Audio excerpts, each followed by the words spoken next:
अब देखिए number system में हम लोग नंबर सिस्टम पढ़ रहे हैं।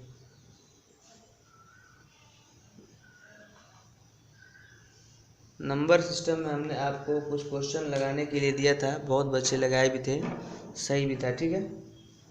आगे हम लोग क्वेश्चन नंबर 4 की बात है 0.9999, ठीक है। आप लोग इसको, ये क्वेश्चन नंबर 4 जो है ये लिख रहा है कि x इक्वल टू 0.9999, इसको p/q के फॉर्म में आप लोग कर लेंगे। अब क्वेश्चन नंबर 5 पे आओ। देखो क्वेश्चन नंबर 5 भी बहुत लेंदी सवाल है।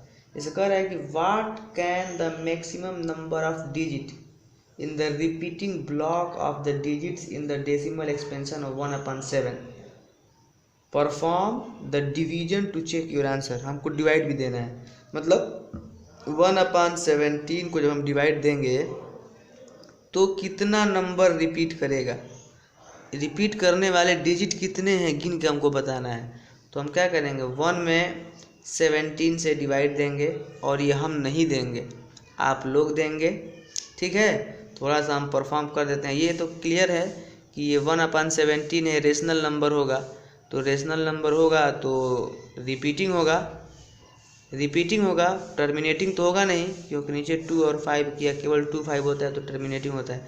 तो रिपीटिंग ब्लॉक में कितने डिजिट होंगे, मतलब कितना नंबर रिपीट करेंगे। लगभग हमको यहाँ तक याद है कि 18 या 19 नंबर रिपीट करते हैं, तो वहाँ तक हमको लंबा डिवाइड देना पड़ेगा, 18 डिजिट तक हमको डिवाइड देना पड़ेगा। वो तो इसमें हो ही नहीं पाएगा, आप लोग लंबे कॉपी पे डिवाइड देंगे तब पता चलेगा कि रिपीटिशन कहाँ से शुरू हो रहा है। थोड़ा सा मैं बता दे रहा हूँ, जैसे पहले 0 लगा के ये ले लेंगे, डिवाइड नहीं जाएगा, फिर इसके बाद ये लेंगे, ठीक है। 17 5 जा 85, फिर ये क्या हो जाएगा 15, फिर 0, ऐसे आप डिवाइड देते जाएंगे। 17 18 नंबर रिपीटिंग ब्लॉक में आएगा, 17 18 नंबर रिपीट करेगा। तो बस डिवाइड करके और यहाँ पे लिख देना है कि कितना नंबर रिपीट कर रहा है, इसका आंसर दिया होगा। अब डिवाइड तो आप लोग करेंगे, हम डिवाइड नहीं करेंगे। ये 1.3 है ना, देखिए आपको हम दिखा देते हैं। जैसे 1.3 में जो हमारा ये क्वेश्चन है, इसमें कहाँ गया, ये देखो क्या आएगा 5, ये आएगा 0.5 का 0.05, यहाँ तक हम किए हैं 882352911767 इतना नंबर रिपीट करेगा। अब यहाँ से फिर दोबारा वही आएगा। तो रिपीटिंग ब्लॉक में कितने नंबर हैं, 1 2 3 4 5 6 7 8 9 10 11 12 13 14 15 जो भी आएगा लिख देंगे। आप 15 ही है तो लिखेंगे देयर आर इतना डिजिट या नंबर इन रिपीटिंग ब्लॉक। ये बस डिवाइड करना है और डिवाइड करके आपको लिख देना है। अब इसके बाद हम अगले क्वेश्चन पे आते हैं। देखिए इसको आप लोग कर लेंगे। अब अगला क्वेश्चन देखिए, अगला हमारा क्वेश्चन है कि इरेजर कहाँ गया, क्वेश्चन नंबर 6 है। इसमें लिखा है कि look at several examples of the rational number in the form of p/q। कह रहा है कि p/q के फॉर्म में आप लोग कई रेशनल नंबर लीजिए, ठीक है, कई रेशनल नंबर लीजिए। एग्जाम्पल के तौर पे आप कई रेशनल नंबर लीजिए, ठीक है। उसके बाद कह रहा है कि यहाँ p और q इंटीजर है, q 0 नहीं है। उसके बाद कह रहा है कि उसका आप डेसिमल रिप्रेजेंटेशन कीजिए, और डेसिमल रिप्रेजेंटेशन करने के बाद आप q में क्या गेस करते हैं कि q में क्या प्रॉपर्टी है। तो हम जो बता चुके हैं वही प्रॉपर्टी है q में। ये क्वेश्चन वही है जो हमने कल या परसों बताया था कि कई एग्जाम्पल लिए थे, उनको हमने डेसिमल में चेंज किया था। फिर हमने ये कहा था कि देखो जिनका q का मतलब नीचे वाले डिनोमिनेटर का, जिनका डिनोमिनेटर का प्राइम फैक्टराइजेशन केवल 2 है या केवल 5 है या केवल 2 और 5 है, वो टर्मिनेटिंग होगा और इसके अलावा अगर कुछ भी होगा क्यू तो रिपीटिंग होगा। तो ये एकदम वही क्वेश्चन है, ठीक है। फिर से चलो हम लेके बताते हैं। कह रहा है कि कई एग्जाम्पल लीजिए। चलिए मैं एग्जाम्पल लेता हूँ। एक एग्जाम्पल आपके मैं बुक से ही लेता हूँ। मान लो कि एक मैं एग्जाम्पल ले लिया 9/8। ये कह रहा है कि कई एग्जाम्पल लीजिए, तो 9/8 को आप चेंज कीजिएगा, ठीक है।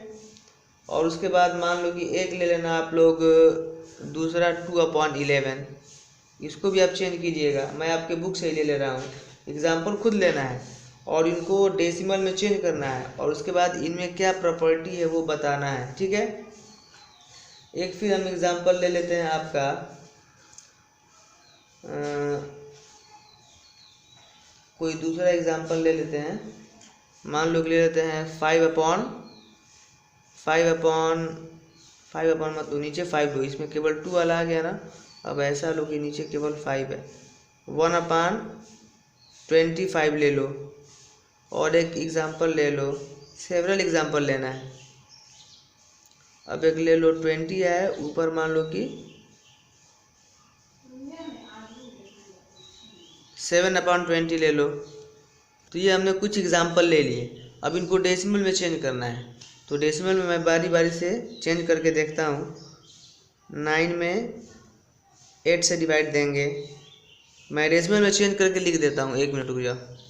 तो देखो, जब हम इन सब नंबरों को डेसिमल में रिप्रेजेंट करते हैं तो ये टर्मिनेटिंग आएगा, ये टर्मिनेटिंग आएगा और ये आपका रिपीटिंग आएगा, ये आपका रिपीटिंग है, ठीक है। और ये भी टर्मिनेटिंग आएगा, ये भी टर्मिनेटिंग आएगा और ये भी टर्मिनेटिंग आएगा, ठीक है। ये भी टर्मिनेटिंग आएगा। अब देखिए इसमें क्या चीज़ कॉमन है, तो इसमें कॉमन चीज़ ये है कि जब अब यहाँ से ये होगा कि जब इनका प्राइम फैक्टर करोगे तो जिसके प्राइम डिनोमिनेटर के प्राइम फैक्टर में केवल 2 आ रहा है तब वो टर्मिनेटिंग है। केवल 5 आएगा, इसके डिनोमिनेटर में केवल 5 आएगा तब टर्मिनेटिंग है। इसके प्राइम फैक्टराइजेशन में केवल 2 और 5 आएगा। 20 के प्राइम फैक्टराइजेशन में केवल 2 और 5 आएगा तब टर्मिनेटिंग है। इसके अलावा कुछ भी आएगा तो क्या है, रिपीटिंग है। ये क्वेश्चन में पूछ रहा था ना कि can you guess what property Q must satisfy, तो बोलेंगे कि prime factorization of Q, prime if prime factorization of q have only 2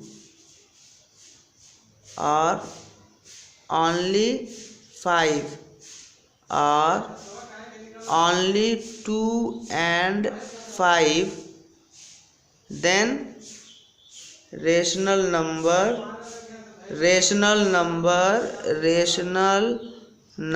is terminating otherwise repeating। इसके बाद आप लोग लिखोगे, ध्यान देखो, अदरवाइज रिपीटिंग, जगह नहीं है मैं बोल रहा हूँ, लिखो अदरवाइज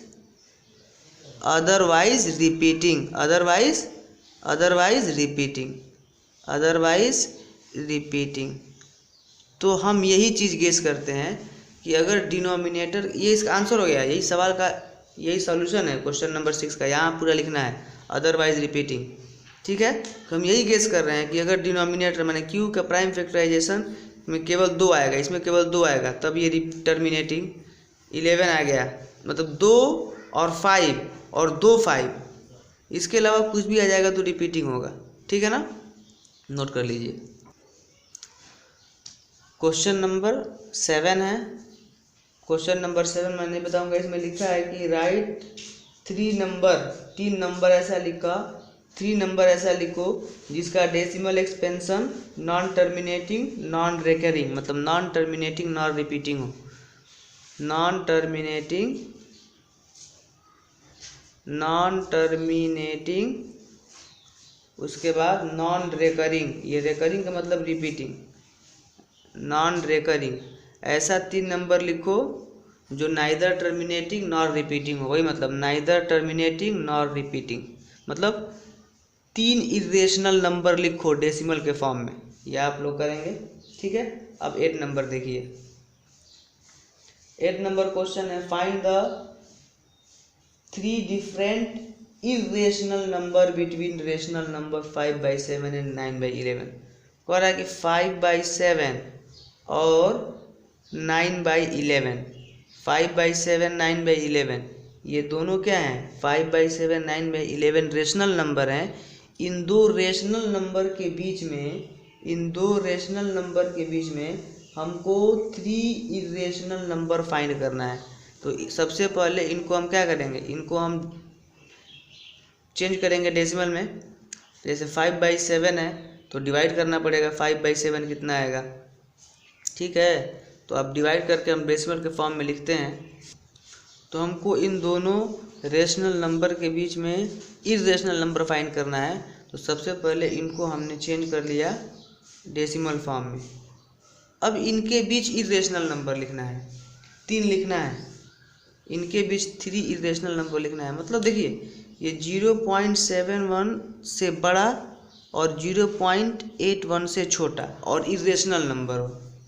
तो 0.71 से बड़ा बताइए, 0.72, 0.71 से बड़ा होगा कि नहीं होगा, और 0.81 से छोटा भी होगा। 72, फिर आप मान लो कि यहाँ पे 722 कर लो, फिर 7222 कर लो, फिर 72222 कर लो, फिर 72222 कर लो। अब ये जो नंबर हमारा होगा ये 0.71, अब देखो तो 0.72 मतलब 0.714 से ये नंबर बड़ा है, 0.714 तो 0.727 इससे बड़ा है लेकिन इससे छोटा है और इरेशनल नंबर है। अब अगला नंबर देख लो, अगला नंबर मान लो 0.73 कर दो। तो जाहिर सी बात है कि 714 से 73 बड़ा होगा, इससे छोटा, तो इन दोनों के बीच में है। फिर आप 773 कर दो, फिर 7773 कर दो, फिर 77773 कर दो। अब ऐसे ये नाइदर टर्मिनेटिंग, इससे बड़ा 0.714285 से ये बड़ा है। देखो 0.71 से ये बड़ा नहीं है 0.73, और 0.81 से छोटा भी है। अब एक तीसरा नंबर हम ले लेते हैं, इससे बड़ा इससे छोटा इरेशनल नंबर, और ये इरेशनल है, नाइदर टर्मिनेटिंग नॉर रिपीटिंग। अब एक और ले लो, मान लो तुम ले लो 0.80, फिर 880, 8880, 8880, एक और बढ़ा दो 88880, ये भी। अब देखो ये जाहिर सी बात है कि 0.71 से बड़ा है और 0.81 से छोटा है। तो 0.808 इससे छोटा है, ये 0.81 से 0.80 छोटा है कि नहीं है, छोटा है ना। तो ये भी, ये नंबर इससे छोटा है और इससे बड़ा है और इरेशनल नंबर, यही 3 नंबर आप लोग लिख लेना। बहुत वैसे नंबर होंगे, बहुत नंबर होंगे जो इनके बीच में होंगे और इन दोनों के बीच में होंगे और इरेशनल नंबर होंगे, इससे बड़ा इससे छोटा, इससे बड़ा इससे छोटा और इरेशनल नंबर। ठीक है, अगर आपको यहाँ पे समझ में नहीं आ रहा है तो आप दूसरा नंबर भी लिख सकते हैं, छोटा है। अब अगला जो हमारा क्वेश्चन नंबर 9 है वो सबसे आसान है, क्लासीफाई करना है कौन रेशनल है कौन इरेशनल है। ये हम क्लासीफाई नहीं करेंगे, क्वेश्चन नंबर 9 आप लोगों के लिए होमवर्क है, आप बताएंगे कौन रेशनल है कौन इरेशनल है। ठीक है, आज के लिए इतना ही, कल हम पढ़ेंगे आगे। ठीक है, थैंक यू। और देखिए जो नहीं आ रहा है आप पूछ सकते हैं, हम दोबारा बता देंगे। आज के क्वेश्चन जो हम बताए हैं इसमें कोई प्रॉब्लम है तो आप कहेंगे तो हम दोबारा बता देंगे, लेकिन समझना है। ठीक है, आप लोग देखिए, ध्यान से देखिए, बार बार वीडियो देखिए, पढ़िए, क्वेश्चन लगाइए। Thank you.